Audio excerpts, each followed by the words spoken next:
Thank you so much sir, आप मुझे amazing तरीके से इनवाइट करने के लिए। गुड मॉर्निंग एवरीवन, कैसे हैं आप सभी? डेफिनेटली ज़बरदस्त होंगे, मस्त होंगे। तो 10 से 15 मिनट तक आप समय दीजिए, क्योंकि आज हम काफ़ी ज़बरदस्त जानकारी, शानदार जानकारी प्राप्त करने वाले हैं, है ना। तो सबसे पहले तो अपने आप के लिए बिग क्लैपिंग कीजिए। इतने शानदार, इतने अमेजिंग कमेटी के साथ आप ज्वाइन हैं और अपने हेल्थ के लिए कुछ कर रहे हैं, अपने आप को चेंज कर पा रहे हैं। और हमारे मिस्टर जेम्स लकड़ा सर के लिए भी आप भी क्लैपिंग कर सकते हैं। शानदार होस्टिंग के लिए इतना देर तक संभाल कर रखे हैं, अभी तक कोई भी लीव नहीं हो रहे हैं। मतलब बहुत ही ज़बरदस्त और एनर्जेटिक तरीके से सर होस्टिंग कर रहे हैं, बहुत सुंदर। और मिस्टर राम पैकरा सर के लिए भी क्लैपिंग कर सकते हैं। बहुत ही शानदार, स्टेप बाय स्टेप ज़बरदस्त वर्कआउट करवाने के लिए। देखो मैं पसीना पसीना हो गया हूँ अभी तक, पूरे बाल भीगे हुए हैं मेरे, है ना। तो सब तरफ से पसीना आ रहे हैं। तो आज का शानदार वर्कआउट हुआ है, लेकिन फिर भी आप सोचिए कि हम जब वर्कआउट किए तो इसमें से कौन सा ऑर्गन है जो छूट गया है। हम सांस लिए, मेडिटेशन किए, हमारे अंदर के जो भी ऑर्गन है, जैसे कि फेफड़ा है, लंग्स है ना, हार्ट है और किडनी है, सारे चीज़ वर्कआउट किए। अंदर में भी फिजिकल वर्क हुआ, काम हुआ। मेडिटेशन किए तो हमारा ब्रेन हेल्थ, हमारा ब्रेन भी हेल्दी हुआ, शांत हुआ।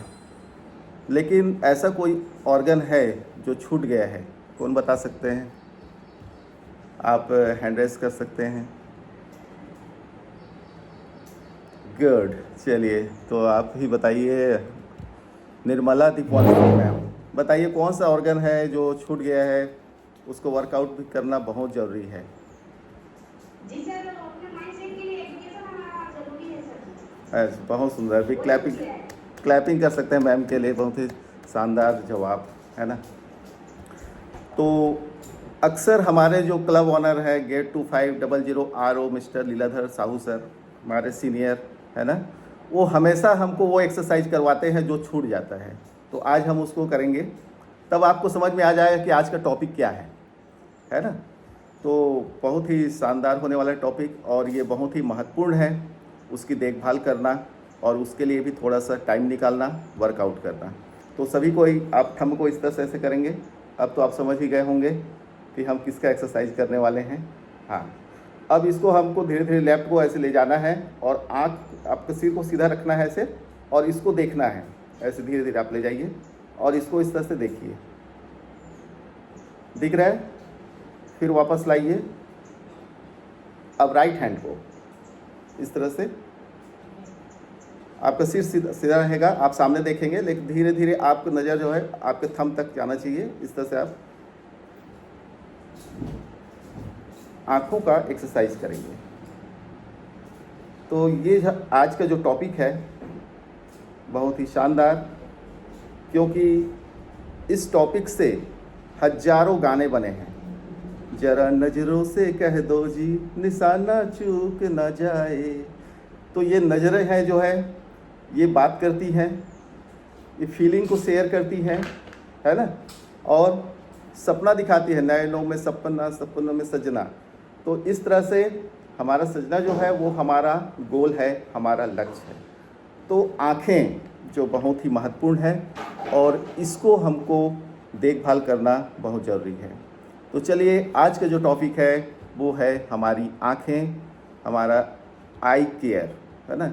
आई को हम हेल्दी कैसे रख सकते हैं। तो सबसे पहले हम साइंटिफिक तरीके से भी जाएंगे कि आँखें जो हैं ये कैसे काम करती है। आँख से हम पूरी दुनिया देख रहे हैं, है ना। एक पल के लिए अगर आप आँखें बंद करेंगे तो आपको क्या दिखाई? कुछ नहीं दिखाई देता है ना, अंधेरा ही अंधेरा। तो अगर हमको किसी चीज़ को देखना है तो क्या चीज़ की ज़रूरत पड़ेगी? लाइट, प्रकाश। तो लाइट जब किसी वस्तु से टकरा कर आती है, यानी कि रिफ्लेक्ट होती है, प्रकाश का, जिसको हम बोलते हैं परावर्तन, है ना। प्रकाश का परावर्तन जब होता है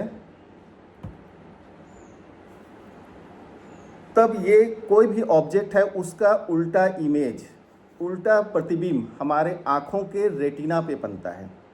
यानी कि हम जो भी चीज़ इस दुनिया में देख रहे हैं सबका उल्टा प्रतिबिंब हमारे आँखों के रेटिना में बनता है। रेटिना में एक पर्दा जैसा होता है, एक कोशिका होती है, पतली थीन मेम्ब्रेन होती है वाइट कलर की, उस वहाँ पर ये बनता है इमेज। हमारे आँखों को ही देखकर कैमरा का निर्माण हुआ है ना। ये जो कैमरा हम लोग देख रहे हैं सब बना है, तो साइंटिस्ट लोग क्या किए, हमारे आँख के आधार पर कैमरा को बनाया गया। कैमरा में भी यही प्रोसेस होता है, कोई भी ऑब्जेक्ट है वहाँ से लाइट रिफ्लेक्ट होता है और रिफ्लेक्ट होने के बाद हमारे रेटिना पर जाके इमेज बनता है, और उस उल्टा इमेज को हमारा ब्रेन कितना इंटेलिजेंट है आप समझ सकते हैं। ऑर्डिनरी नर्व्स एक होती है ऑक्यूलर, ये सीधा हमारे ब्रेन तक जाती है और उसको वो कन्वर्ट कर देती है सीधा प्रतिबिंब में, तभी हमको सब कुछ सीधा दिखाई दे रहा है। अदरवाइज ये उल्टा बन रहा है हमारे आँखों के अंदर में प्रतिबिंब, तो वो क्लियर और सीधा फील करता है हमारा ब्रेन, तो ब्रेन उसको सीधा कर देता है।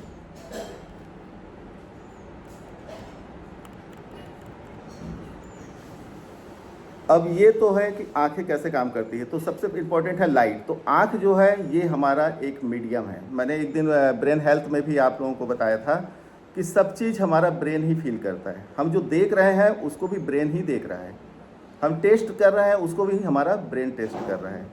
तो वैसे ही आँख एक माध्यम है, एक मीडियम है जहाँ से लाइट इंटर करता है ना। हमारे पुतली यहाँ से होता हुआ अंदर जाता है, और यहाँ पर एक लेंस है, जैसे कैमरा में लेंस होता है वैसे ही यहाँ पर भी कॉन्वेक्स लेंस यानी कि उत्तल लेंस होता है, और उससे ये रिफ्रैक्शन होता है। रिफ्रैक्शन मतलब अपवर्तन, प्रकाश का अपवर्तन होता है, और लाइट जो है थोड़ा सा बैंड होके ये सीधा रेटिना पे फोकस करती है, रेटिना पे जाके पॉइंट होती है, और फिर वहाँ पर इमेज बनता है।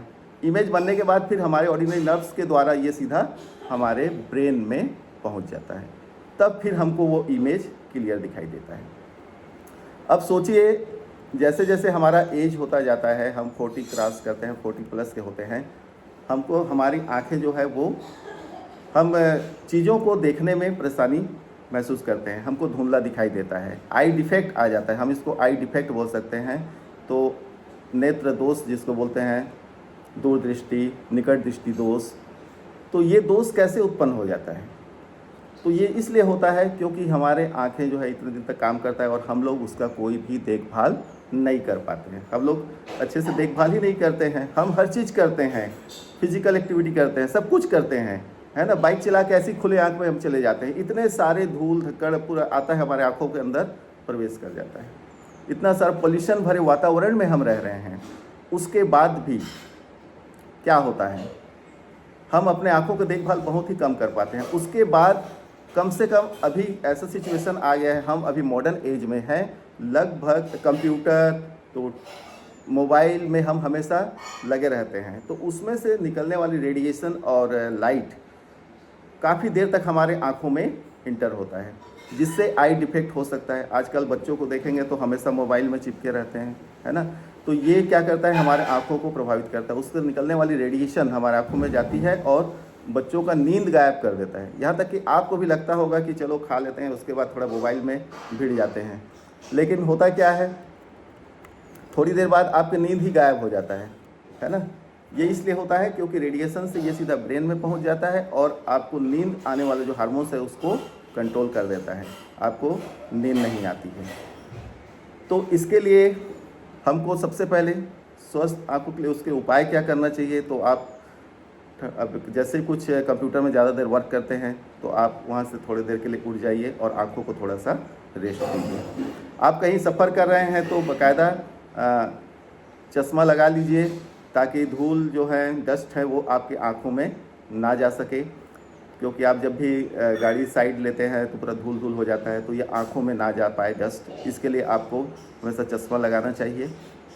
धूप वाला चश्मा लगा लीजिए, क्योंकि अभी गर्मी का समय है ना, क्योंकि आँखों में अगर तेज़ रोशनी जाती है तो ये आँखों में प्रभाव डालती है, क्योंकि अगर आँख है तभी ये पूरा दुनिया है, आप देख पा रहे हो इतनी अच्छी, ये इतना बड़ा संसार, इस नेचर को आप समझ पा रहे हैं, तो बहुत ही शानदार है, ज़बरदस्त है। इसको आपको इसका उपाय करना चाहिए और बीच बीच में आपको ठंडे पानी से आँखों में छींटा मारना चाहिए। इसके अलावा कुछ न्यूट्रिशन भी ज़रूरी है। क्यों? क्योंकि ये हमेशा वर्क करते रहता है कंटिन्यूअस। इसमें आपका ये बोलो कि मैं अभी पलक नहीं झपकाऊंगा तो ऐसा नहीं है, है ना। अचानक से अगर यहाँ पर कोई सुई या कुछ आ जाता है कीड़ा तो आपका पलक तुरंत झपक जाता है। मतलब आपके कंट्रोल में नहीं है ये और किसी के कंट्रोल में है, रिफ्लेक्स एक्शन हो रहा है। तो इसके लिए आप पहले तो पोषक तत्व की भी बहुत ज़रूरी है, न्यूट्रिशन इसके लिए ज़रूरी है ताकि इसके अंदर जो भी कोशिकाएं हैं, सेल्स हैं, स्किन है, वो सही रहे। अगर इसमें आप हमारा एज बढ़ते जाता है, 40+ हो जाते हैं हम, तो होता क्या है, इसमें झुर्रियाँ पड़ जाती हैं और झुर्रियाँ पड़ती हैं तो मैं जो कह रहा था, जो लाइट की जो फोकस होती है वो फोकस सेंटर पर नहीं आ पाती है, यानी कि रेटिना पर नहीं बन पाती है, उससे आगे बनती है या फिर रेटिना के पीछे बनती है, जिसको हम दूर दृष्टि दोष और निकट दृष्टि दोष कहते हैं, है ना। तो ये दोष देखिए, ये जहाँ पे लेंस है, ये यहाँ पे आइरिस यहाँ पर रहता है, वहाँ पर भी झुर्री पड़ जाएगा तो फिर वो थोड़ा सा लेंस नीचे हो जाएगा, जिसके कारण पूरा लाइट का जो फोकस है वो सही नहीं हो पाता है। तो इसके लिए हमको न्यूट्रिशन प्रॉपर लेना भी बहुत ज़रूरी है। कौन सा न्यूट्रिशन है मैं आगे बताऊंगा, हमको क्या क्या लेना चाहिए, है ना। तो मैं टिप्स बता रहा था आँखों की सुरक्षा के लिए टिप्स क्या क्या है। तो पहले तो चश्मा आप लगा लीजिए, ठंडे पानी से बीच बीच में अपने आँखों को धोते रहना चाहिए और कोशिश करना है कि तेज़ रोशनी में आपको नहीं देखना है आप, और सन की तरफ भी, सूर्य की तरफ भी आपको खुली आँखों से नहीं देखना है। चश्मा लगा के भी नहीं देखना है क्योंकि उसमें अल्ट्रा वायलेट रेस होती हैं और बहुत 3 प्रकार के प्रकाश किरणें होती हैं, है ना। तो ये बहुत ही डेंजर होता है अल्ट्रा वायलेट रेस, जिसमें जो सबसे ख़तरनाक होता है X ray, alpha, beta, gamma, वो तो ओजोन लेयर उसको सोख लेता है। उसके बाद भी अल्ट्रा वायलेट रेस इधर आती है, इंफ्रारेड आती है, औरत, है ना, जिसके कारण गर्मी का फील होता है। तो ऐसे जो लाइट है, सनलाइट या कोई तेज़ रोशनी, हेलोजन लाइट, उसकी तरफ आपको नहीं देखना चाहिए। इससे हम अपने आँखों को सुरक्षित रख सकते हैं। और मोबाइल का कम से कम यूज़ करें, जितना हो सके उतना करें, और लेट कर हमको नहीं करना है। और जब भी हम कोई बुक पढ़ें, किताब पढ़ें, मोबाइल, तो 24 सेंटीमीटर उसकी दूरी होनी चाहिए। जब भी आप जहाँ खड़े होंगे तो वहाँ से 24 सेंटीमीटर की दूरी पर आप उसे देखिए। एकदम पास में लेके, हम लोग कुछ लोग आदत होता है बच्चों का, एकदम पास में जाके ऐसे करके टीवी को देखेंगे, है ना, या फिर कंप्यूटर में ऐसे ही करके देखेंगे। तो ऐसे करने से क्या होता है, लाइट ज़्यादा हमारे आँख में रिसेप्ट होता है।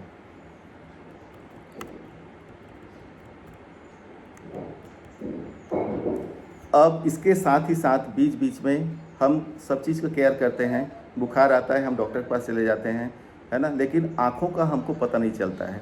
40+ के बाद पता चलता है कि आँख में धुंधला हो रहा है, सर में दर्द हो रहा है, कुछ परेशानी आ रही है। तब हम क्या करते हैं, सीधा हम जाएंगे डॉक्टर के पास। तो ये काम हमको पहले करना है। बीच बीच में आँखों का भी चेकअप होते रहना चाहिए। बीच बीच में आप डॉक्टर के पास जाइए और चेकअप करवाइए कि मेरा आँख सही तो है, इसमें कोई प्रॉब्लम तो नहीं आया है। इसके बाद प्रॉपर आपको आँख हेल्दी रखने के लिए आप कौन कौन सा न्यूट्रिशन ले सकते हैं। तो सबसे पहले तो विटामिन ए, है ना, जो आपको गाजर में मिल जाएगा, कैरेट, आप गाजर खाइए, पपीता खाइए, इससे आपको विटामिन ए मिलेगा भरपूर मात्रा में। और फिश में भी रहता है ना। तो आप मिल्क में भी आप ले सकते हैं। तो इन अच्छे न्यूट्रिशन आप लेंगे तो आपकी आँख सही रहेगा और हमारी आँखों को जो न्यूट्रिशन चाहिए वो प्रॉपर तरीके से मिलता रहेगा। इसके साथ ही साथ हमारी कम्युनिटी में भी ज़बरदस्त न्यूट्रिशन है, जिसके लिए आप भी क्लैपिंग कर सकते हैं, ऑक्यूलर डिफेंस के नाम से, है ना। आप भी क्लैपिंग कर सकते हैं, ऑक्यूलर डिफेंस है ये। हमारे आँखों को जो न्यूट्रिशन चाहिए वो इसमें भरपूर मात्रा में है। तो कौन कौन से इसमें विटामिन है, सबसे प्रचुर मात्रा में जो विटामिन है वो विटामिन ए इसमें भरपूर मात्रा में है, और विटामिन बी और विटामिन सी इसमें भरपूर मात्रा में है। और हमको इसको लेना चाहिए सकते हैं ऑक्यूलर डिफेंस आँखों के लिए, क्योंकि जो आँखों के बारे में सोच रहा है, जो दुनिया को काफ़ी लंबे समय तक देखना चाहता है, वो ऑक्यूलर डिफेंस ले सकते हैं। हाँ, आप भी क्लैपिंग कर सकते हैं अमरदेव सर के लिए। और भी शानदार होने वाला है, लेकिन हमारी फिट कमेटी है जो कोई भी बीमारी को ठीक करने का दावा नहीं करती है, आप लोग सभी जानते हैं। और जो हमारा फूड सप्लीमेंट है जिसमें न्यूट्रिशन है ना, और सेलुलर बेस पे वर्क होता है, जिससे जो छोटे मोटे बीमारी होते हैं, जो भी इशू होता है, वो धीरे धीरे उसमें इम्प्रूव आ जाता है, क्योंकि सेलुलर बेस पे वर्क होता है ना। तो बहुत ही शानदार है। और आप लोग भी अपने आँखों को सुरक्षित रखिए। उसके जो उपाय हैं मैंने बताया, इसको हमको करना चाहिए, हम लोग सभी करेंगे। और इसमें बीटा कैरोटीन जो होता है ये काफ़ी अच्छा होता है, जो हमारे आँखों को के लिए बहुत ही बेस्ट होता है। तो आँखों में ठंडे पानी से हमको डालना है, चश्मा लगा के जाना है, और आँखों के लिए भी हमको सोचना होगा।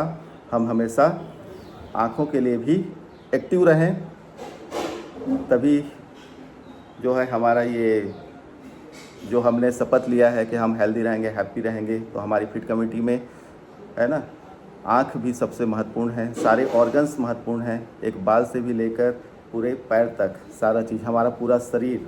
तो इसको देखभाल करना है, हम सभी इस पर ध्यान देंगे। तो दोस्तों, मैं छोटा सा परिचय, मैं सत्यजीत पुरकायस्थ, पेशे से शिक्षक, Swami Atmanand government school Dharamjaigarh, district Raigarh, Chhattisgarh का निवासी हूँ। मैं भी इस सिस्टम में आने से पहले अपने गलत खान पान की वजह से और बैड रूटीन की वजह से इस अमेजिंग कमेटी को ज्वाइन किया। ज्वाइन करने से पहले मैंने अपने एक इंजीनियर मित्र का रिज़ल्ट देखा, उनका ज़बरदस्त पर्सनालिटी, और वो 14 किलो अपना वेट लॉस किए थे, उनके आँखों में कोई दिक्कत नहीं था। और वहाँ पर रिज़ल्ट शेयरिंग हो रहा था, जहाँ पर अभी जो मेरे सीनियर हैं वो मेरे कोच हो गए हैं, है ना। तो वो बता रहे थे कि उनके आँखों में प्रॉब्लम था, उसका आँख पूरा एक चेहरा पे लकवा मार दिया था, उनके चश्मा लगा हुआ था। और फिर जैसे वो कमेटी को ज्वाइन किए, ऑल कोचेस गाइडलाइन को प्रॉपर फॉलो किए, और उनके आँखों की दिक्कत समाप्त हो गई, उसका चश्मा रिमूव हो गया। तो मैं काफ़ी इम्प्रेस हुआ, और फिर मैंने भी इस कमेटी को ज्वाइन करने का फ़ैसला किया, गुड डिसीजन लिया, मेंबरशिप ली, और ऑल कोचेस गाइडलाइन को प्रॉपर तरीके से फॉलो करते हुए मैंने अपना शानदार 5 किलो वेट लॉस किया। और साथ उसके बाद मेरे कुछ हेल्थ इशू थे, जैसे डाइजेशन प्रॉब्लम और लो एनर्जी, उसमें भी काफ़ी इम्प्रूव आया है। आप देख सकते हैं मेरा कॉन्फिडेंस बढ़ गया है, और वह एजुकेशन का ज़बरदस्त दिया जा रहा था, उसमें भी मैं काफ़ी इम्प्रेस हुआ, इंस्पायर हुआ। अब मुझे लगा कि मुझे भी डेली क्लास में आना चाहिए, वीडियो ऑन करके सुनना चाहिए। और मैं सभी स्पीकर के जो भी यहाँ पे एजुकेशन दिया जाता था उनको ध्यान से सुनता हूँ, और डायरी देख सकते हैं, डायरी में मैं नोट करता हूँ। सेंटर क्लास जो होते हैं उनमें भी बहुत ही शानदार, बहुत अच्छी ज़बरदस्त जानकारी दी जाती है। तो मैं भी इंस्पायर होता हूँ उससे, और मुझे लगता है कि मैं भी कुछ बोलूँ, और इस तरह से धीरे धीरे मुझे मौका मिलता है। इसलिए मैं इस कमेटी को, क्लब ऑनर और मेरे सीनियर वेलनेस कोच सबको दिल से थैंक यू बोलता हूँ, जो बीच बीच में मुझे इस तरह से मौका देते रहते हैं, और उनके लिए मैं थैंक यू बोलता हूँ। बहुत बहुत धन्यवाद जो आप लोगों ने मुझे सुना, और मुझे विश्वास है कि आज आपको कई जो जानकारी दी गई पसंद आया होगा और आपके लिए उपयोगी होगा। तो आप अपना एक्साइटमेंट शो कर सकते हैं, किसको किसको अच्छा लगा, ये जानकारी आपके लिए महत्वपूर्ण है। वाव! तो मेरा दिल गदगद हो गया कि मैं नज़रों से शुरू किया था और नज़र से सीधा दिल तक उतर गया। आपका ये प्यार, आपका ये मोहब्बत देख के मैं बहुत ही खुश हूँ, इम्प्रेस हूँ। तो thank you. Back to MC mister James Lakra sir.